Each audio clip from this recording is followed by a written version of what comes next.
What former U.S. President Barack Obama started in March 2015 to punish the regime of Nicolas Maduro, his successor has escalated with gusto.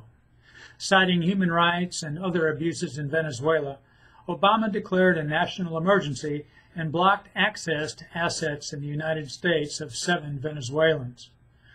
With conditions steadily deteriorating in the Latin American country, President Donald Trump has signed 6 more executive orders broadening and deepening the sanctions. The latest, on August 5th, blocks the Venezuelan government's property and interests in the United States. It also threatens sanctions against non-Venezuelans supporting Maduro, whom the U.S. and other countries do not recognize as the country's president. Earlier executive orders aimed at hampering access by the Venezuelan government to finance and at blocking business by most U.S. firms with the state oil company Petróleos de Venezuela S.A. The sanctions are especially damaging to a country gutted by socialist authoritarianism. They do not, however, constitute an embargo. Without explaining, Secretary of State Michael R. Pompeo added this semantic observation to an August 6th summary of U.S. grievances, saying, "This is not an embargo." How can that be?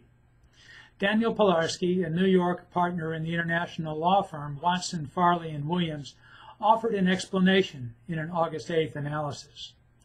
An embargo is generally thought of as a comprehensive ban on most or all trade with a specified country or territory, he said. Even after the new sanctions, most trade remains permitted between U.S. persons and Venezuelan parties not owned by the government. But not literally being an embargo does not weaken the U.S. program. Because the government and PDVSA dominate the Venezuelan economy, conducting business in Venezuela will be difficult without them, Pilarski said.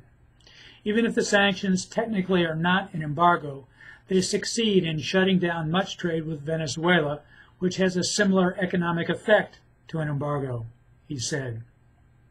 Still to be determined is whether they'll cure a country that deserves better, of centrally planned ruin. I'm Bob Tippie, editor of Oil and Gas Journal, and that's the editor's perspective, which appeared first in text at www.ogj.com on August 9th, 2019. To comment, join the commentary channel at www.ogj.com/oilandgascommunity.